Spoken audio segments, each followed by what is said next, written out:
सबके गणेश चतुर्थी के एडवांस में बहुत बहुत शुभकामनाएं और बधाइयां। हम आप सबके सामने गणेश भगवान से संबंधित एक बहुत प्यारा गीत लइकावत ही। आप सब हमरे गीत के सुनिहा और कमेंट कई बताइहा कि आप सबके हमार गाना कैसन लगा, और गाना के लाइक करिहा, सब्सक्राइब करिहा और शेयर करिहा। धन्यवाद। शिवा गौरी के दुलारे है गणेश लालना,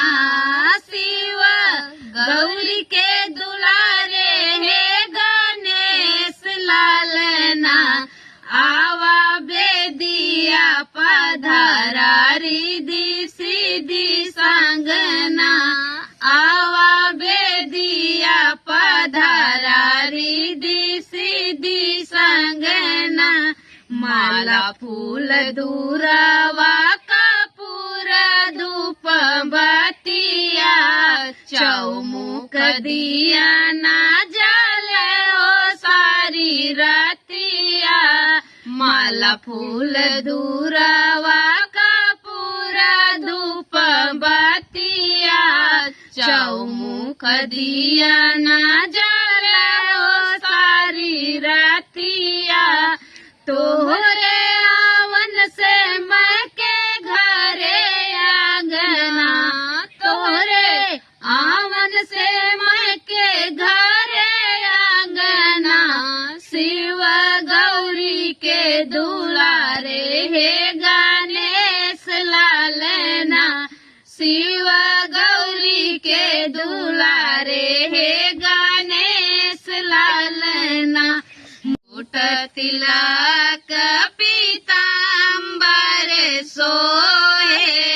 भोली सुरत छवि मन को मोहे, मुकुट तिलक पीताम्बर सोहे, भोली सुरत छवि मन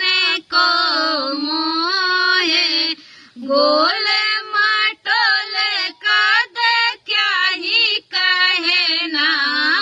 गोल माटोल कद क्या ही कहना,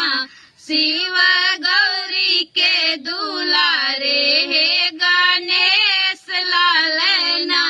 शिव गौरी के दुलारे है गणेश लालना, काने में कुंडल कमर कर धनिया, हाथवा में चूड़ा माड़ी पावे पाए जनिया,